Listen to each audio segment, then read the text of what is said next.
take my name out. All right, you're welcome to AM Talk. My guest seated is Richard Nyama. He's spokesperson for the Progressive Nationalist Forum, and we're still expecting Mr. Abraham Amalia, who's a member of the NDC. He's a legal practitioner as well. But good morning to you. Thanks for being here. Good morning. I hope you're well. Yeah, it's been long. I hope you're well. I'm good. I'm good. Have you taken any other person on? Any latest issue you're working on? Currently is the EC chair. The president has refused to submit the petition to the Chief Justice. The petition that you sent? Yes, I sent a petition to the Chief Justice, to the President, on the 8th of February. Today is not the 8th of January, actually. We're about almost 3 months into it. The President has not done anything about it. I've checked at the office of the Chief Justice. She hasn't received it. And if she doesn't receive it, she wouldn't have anything to act on. I'm in talks. Has your petition been acknowledged, though? The President has never acknowledged any petition I've taken there. That's the unfortunate aspect. The systems in this country don't seem to work. In the first instance on Mrs. Lamte, it was the same thing. I submitted, and before I realized it was the Chief Justice that wrote to me, I've received your petition, and this is the stage at which I am, and I'll get back to you. And then the announcement came in prima facie had been established. This time, it's been with the President over 2 months. He has refused to act on it. How do you say he's refused? Oh, when you don't know that for sure? Oh, I know that for sure because, you see, if you take the law, the President has no rule whatsoever than to submit the petition to the Chief Justice. And so, if it's taking over 2 months between the Flagstaff House and the Supreme Court to have a petition delivered, I can only conclude that the President has refused. And probably it is dawned on them after seeing and I don't think they should even be doing that. After seeing the content and the evidence attached, they probably are dilly-dallying it. But I can assure them that I'm not the type to do things halfway. We'll get to the bottom of it. In the Lamte one, I remember some crucial evidence got missing at the presidency. So let me just put this in a good perspective, just so people will know that my guests, Richard is the person who started, he sent a petition to the president on the Shrash boss, the former Shrash boss that we had, on some irregularities, the fact that she's not following the law and things like that. And that was what started this whole investigation. I think there was a committee that was set up to go into it. You had your lawyer, go into the things that you brought forward. And that eventually, all the long story cut short, led to her removal by the president. So you've put forward another petition, this time concerning the chairman of the Electoral Commission. And it also has to do with irregularities. She holding 2 different offices and taking emoluments from them, and which the law does not allow her to do. She held 2 offices that under the law she is not allowed to. And she was also taking salary from these 2 institutions, and this is against the law. And you proved this in the petition that you filed? I've put the proof would be established by the Chief Justice. But you said in the first situation, some vital information got lost. Yes, because there was a whole dossier on Dr. Stephen Opuni, who is the CEO of Ghana Cocoa Board, because I had petitioned earlier email short, and the processes had started. And then at that time he was the head of the Food and Drugs Board, and that's a FDB, now Food and Drugs Agency, Authority or something, yes. The evidence was such that Dr. Sipayanki was actually supposed to appear as a witness for me in that case. Somehow, people got transferred, politics got in the way, and then witnesses would not come. But Professor Dodu, who was the chair of that board, also indicated his readiness to come and witness on my behalf. I had assembled a lot of evidence and witnesses, and somehow, Emil Short, unfortunately, within the period, had to retire. And then Bossman took over. Within a couple of months, 6 months at most, she had also resigned and moved on. And then Mrs. Lamte or Miss Lamte comes on board, and then that's it. She doesn't want to know. And so I attached all that, and so I wanted that case resurrected. Unfortunately, because of the urgency of it, and considering how huge the dossier was, I made the mistake of not putting a copy down, because the original copies that I got, and I knew the Shraj had their copies, I attached and sent. And somehow, when I even went back to Shraj to retrieve them, they wouldn't give them to me. Yes, it's been a long battle, but we'll get there. Why do you do the things that you do, though? I mean, it's not like Ghana is on your shoulders. It's not. Anas is doing his bit. I'm doing my bit. Occupy Ghana is doing their bit. You see, if we all contributed our little to this country, I think we'll get to a point where it will be very expensive to be involved in corruption. Currently, I'm compiling some data, and I'm telling you, we have lost in the last 3-4 years some estimated $3 billion to corruption. It is the #1 canker to our underdevelopment. That is what is holding us back. And so the little we can do, we will. And we hope others will bring their shoulders to bear.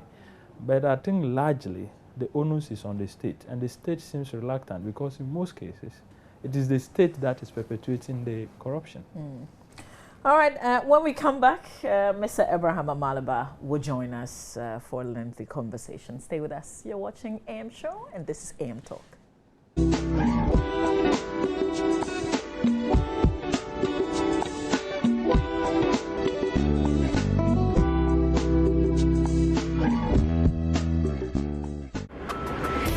This month on Hotline.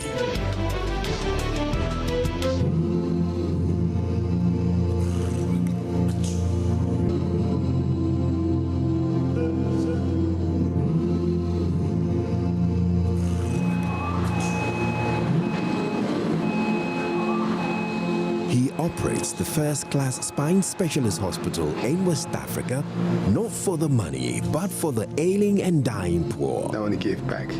So my tithes are giving back to people, giving back to the church, and giving back to God. Right? So if I treat someone and I don't charge them, to me, I've made a collection. A passion made possible largely by philanthropists. But how sustainable is this remarkable life-saving project? We have a very high overhead, and you can imagine the cost of doing business in Ghana. Whether you are a hairdresser, or you sell water, or you have a factory, or you run in a hospital, it's huge. Come along with Professor Oheneba Boacheje, the internationally acclaimed bone and complex spine surgeon, as he takes you through his day at this life-saving spine hospital. Complex Spines, a passion to live for. An MFA Atiamwa Ellie's Hotline documentary only on Joy News on Multi TV.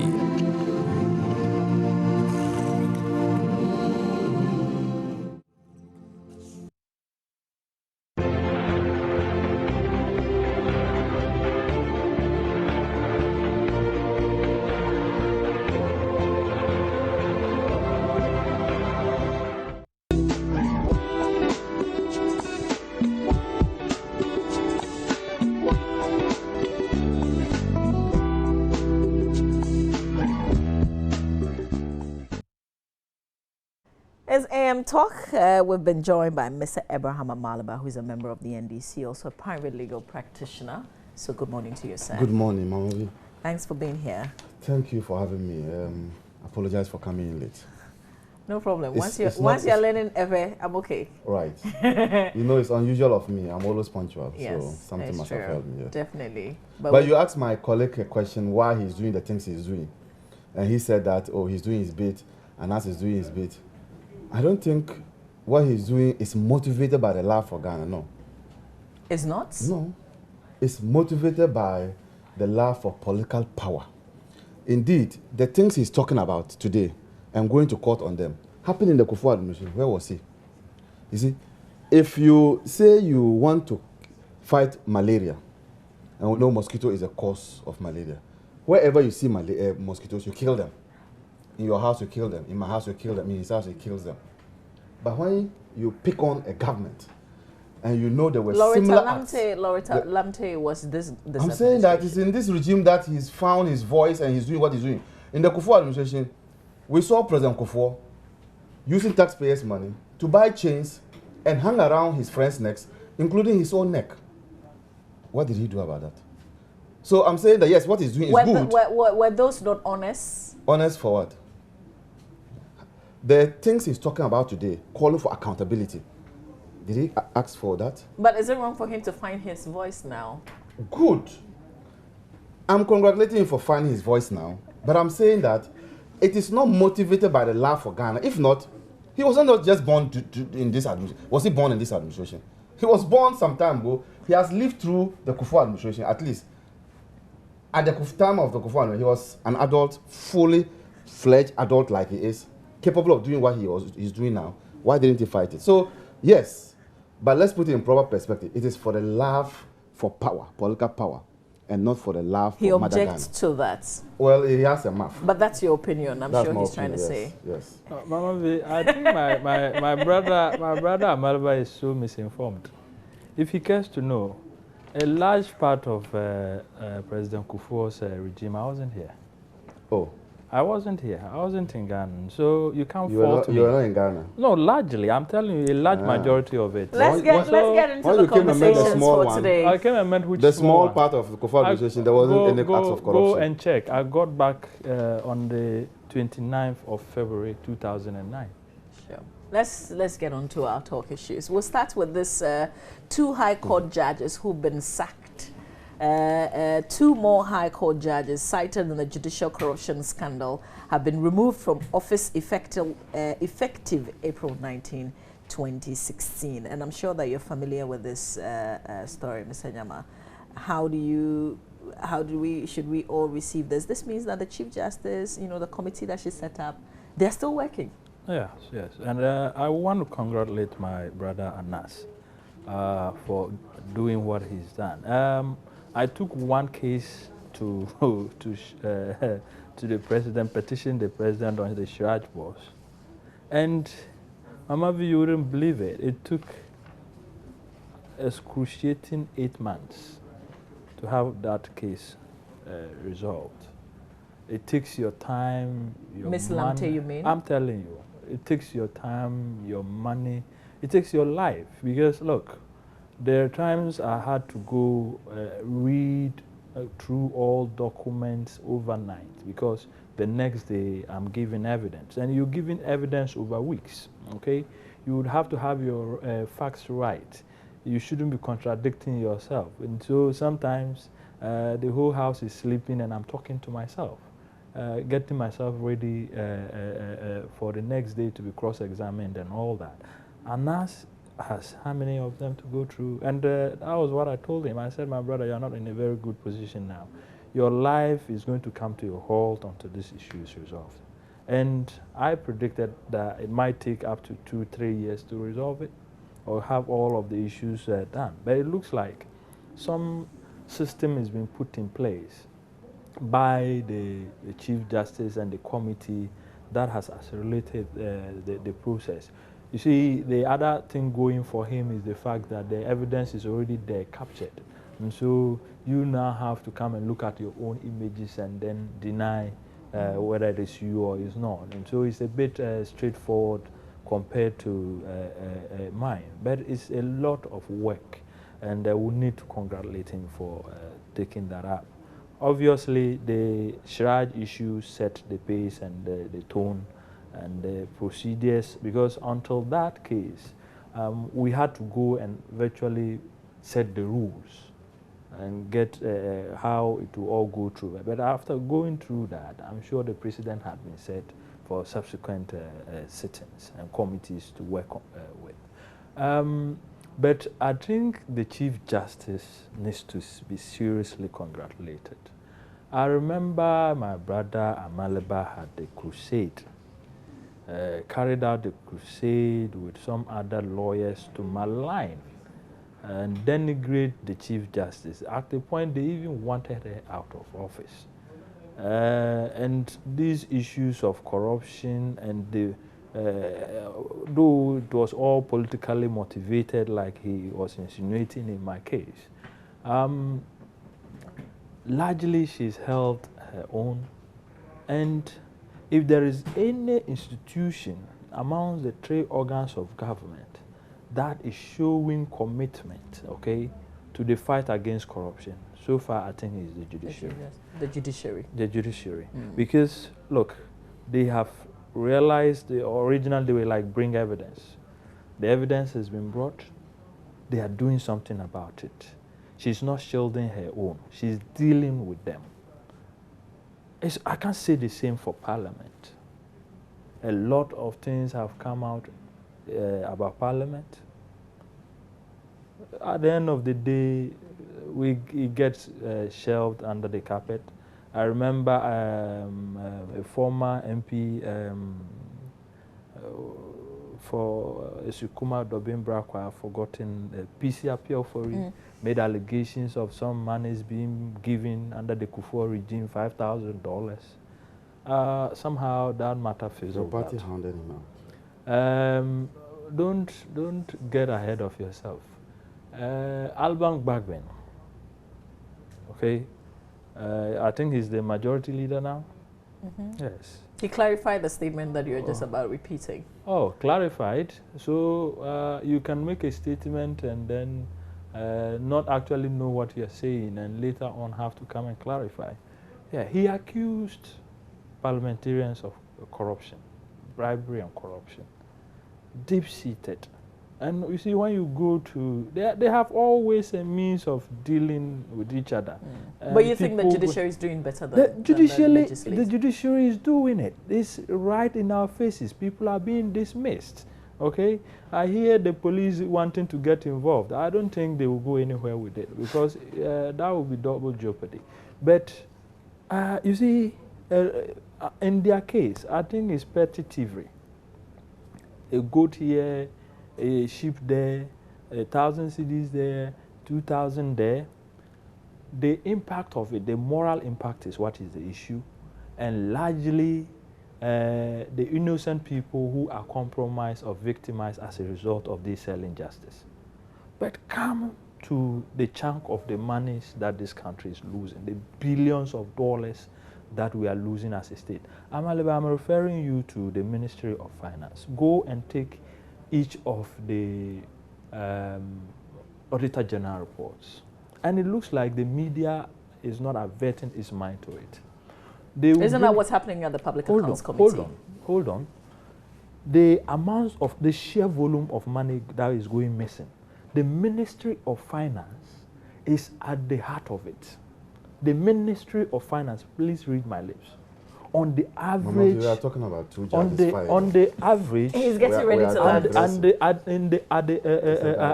the average, is losing 350 million Ghana cedis every year, unaccounted for.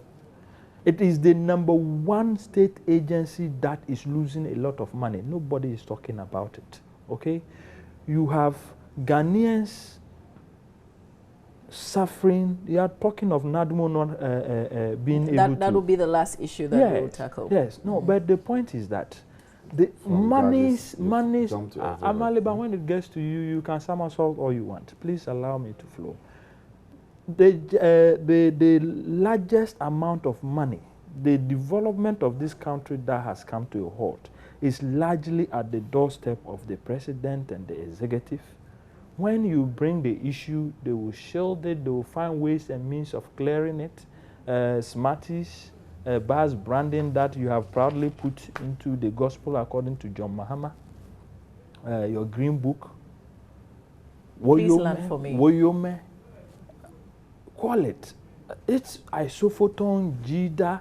Meanwhile, when you go statutory payments, NHIS, get fund, road fund, all the developmental statutory institutions we have put up, we cannot find monies to do them. Okay. And yet we will find the monies to give to one person to brand buses for that much. Thank you, Mr. Nyama. The president should show commitment in fighting corruption within the executive. Okay. Let us see people being fired. Let's find people being sued. At least President Mills. I have to move Mama on. V, let me give you an example. President Mills, if nothing at all, fired Mahama Yarga or changed his position when issues of corruption on his tractors came up. What do we call him now? MP for Asawasi, the Chinchinga matters, was fired. That shows commitment. Mutala. Yes. Okay.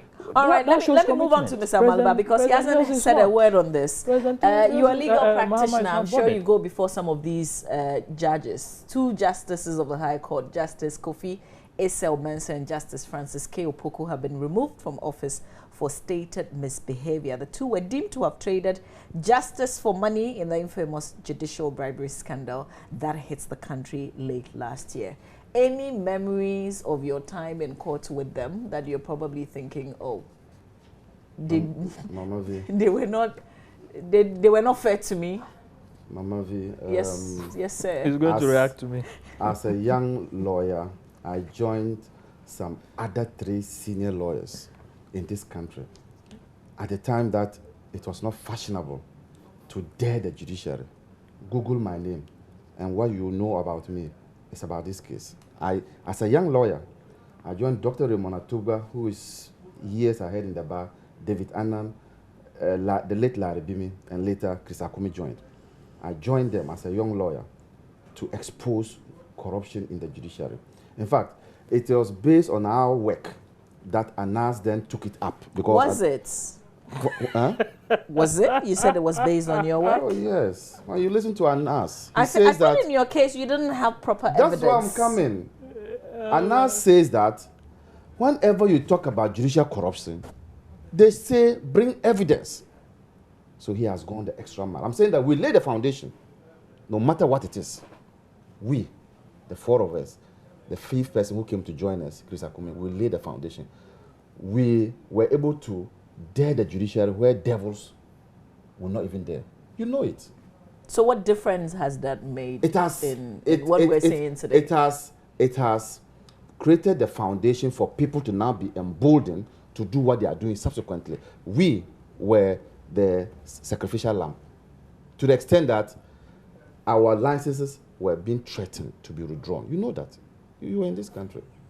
So don't let him say that. Nobody was at the throat of the Chief Justice. We were talking about how justice went to the highest bidder, and we spoke against it at a function, public function. We spoke against it. But you're proud of her today, aren't you?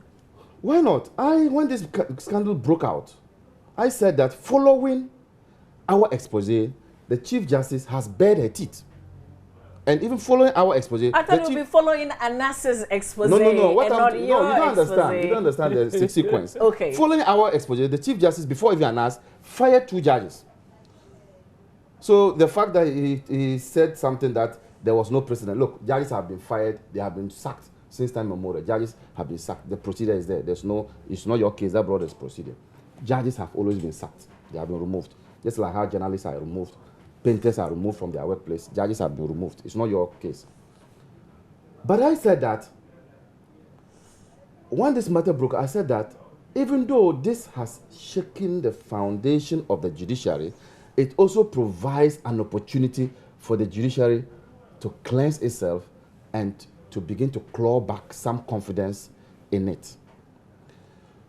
The fact that we had about 32 judges cited for acts of corruption was so damning that I even said that it was a well record that we've not seen in any country where such numbers of judges have been indicted, you know, in such a way as we had it in Ghana.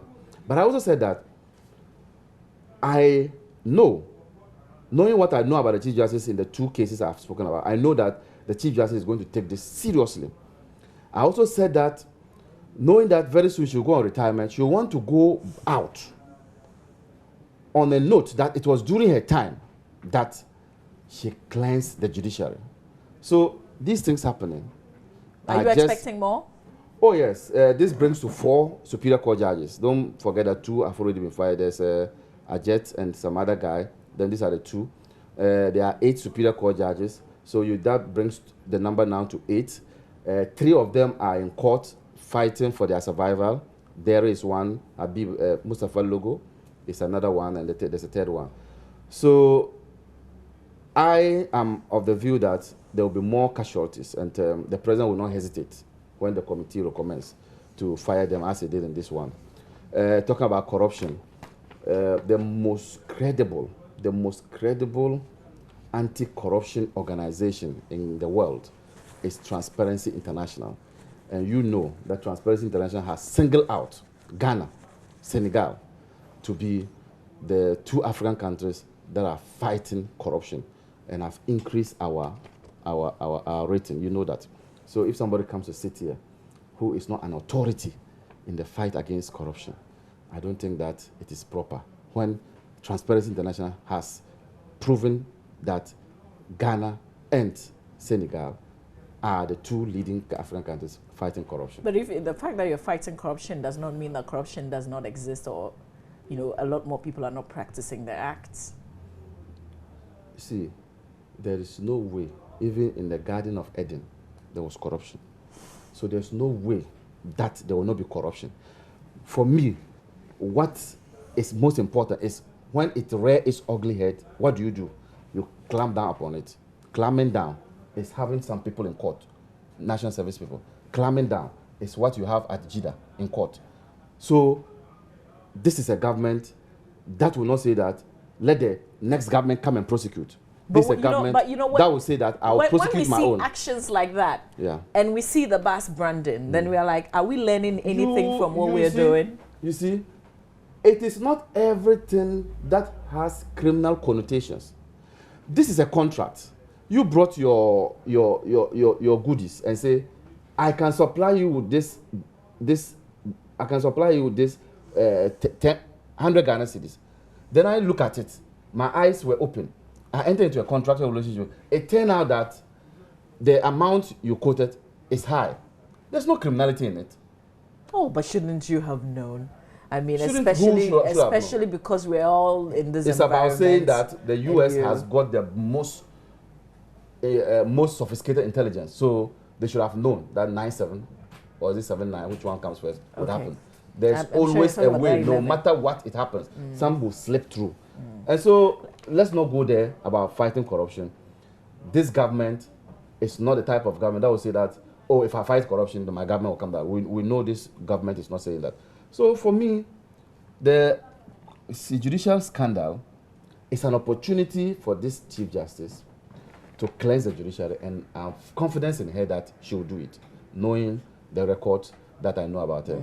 Of the judges so far, it's Esel Mensah, whom I have appeared before at the High Court. He was sitting at the Human Rights Court, so I've appeared before him, but I've not had any contacts with him such that I would think that he's corrupt. So, okay. Yeah. But you don't have doubts about the case that you went before him? Oh no, it was a bail condition. It was an armed robbery.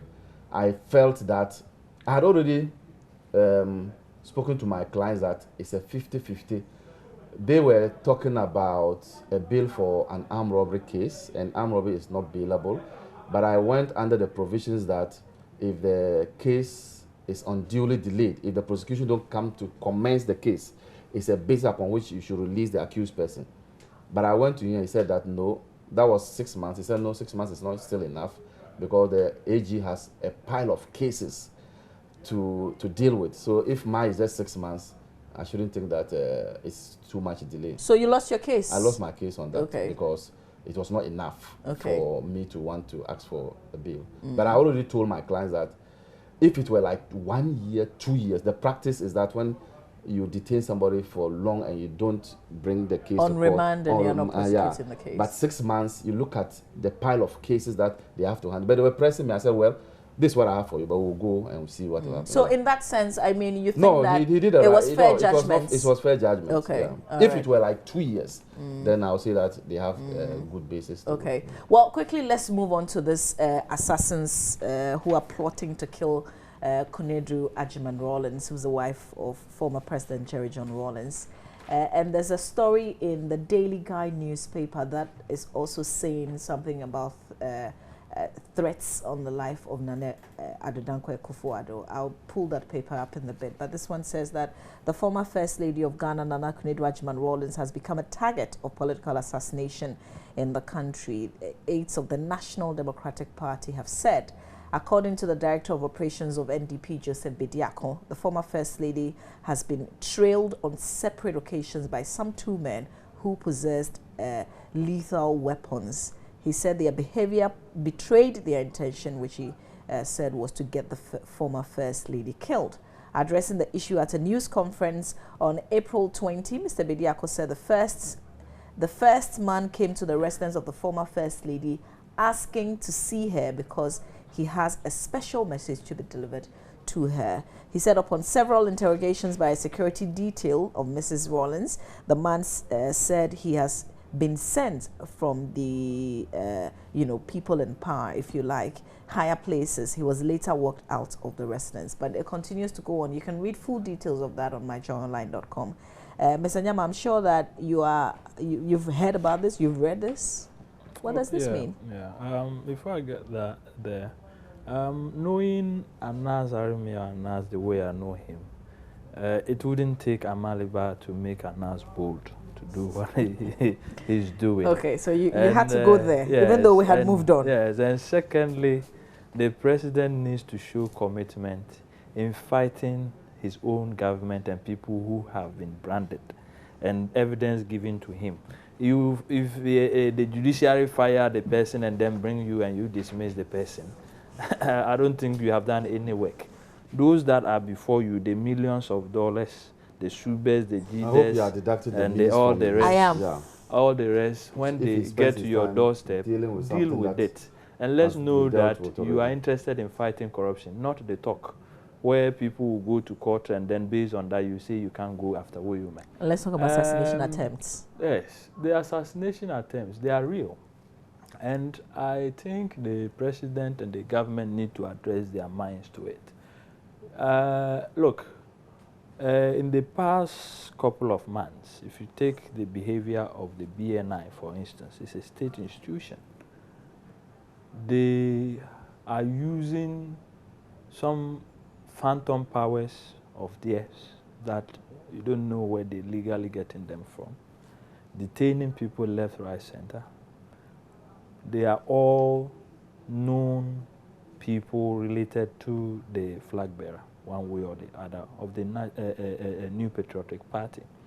You know the story of the 3 South Africans, so I wouldn't belabor it.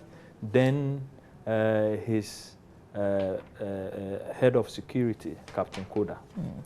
And then Atobra Kweku of DI, Dankwa Institute. Then Nana Addo Akufo-Addo's personal security guards and personal photographer. There is obviously a state-sponsored attempt, 1, to create fear and panic, okay? 2, to put the threat and fear of man into Nana and his team. And 3, to pave the way for the man to be assassinated. It is clear. If not, pave the way for the man to be assassinated. Why will you take his personal security away? If all they did, their crime, is that they came and then guaranteed, or what is the word for it? They witnessed the virtual ransacking of Captain Koda's house. And so when Captain Koda was being formally released, they needed to go witness that the items that were taken are the same things. And you detain them for what? They didn't commit any crime. All they happened to have done was when the man's house was being searched, they were present and witnessed what happened.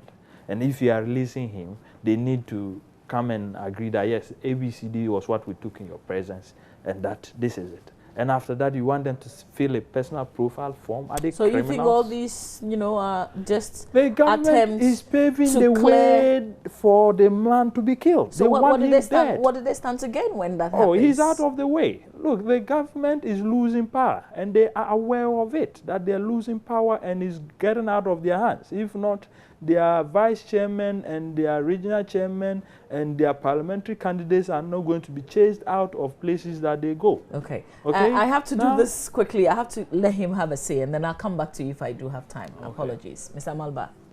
I think that in this story, nowhere is it mentioned that BNI is involved. So where is BNI coming here? They say that people. It's a two-trench story. If you make your I didn't get the chance to talk to the. So I'll come back to you. Hopefully, I have a little time. In this story, there's nothing to show BNI there. No, but Mr. Malaba, he's giving you some and steps. I'm saying that all these things, when you do, you expose the man. No, I'm talking about Nana Konedu, and I'm saying. And we imagine the two. I will come there. Okay. In this story, nowhere does it say that BNI is involved. They say that they've seen some men, strange men. My question to the security of Nana Konedu is that why didn't they arrest the person if he was strange and came around? Why didn't they arrest him? This is a cock and bull story.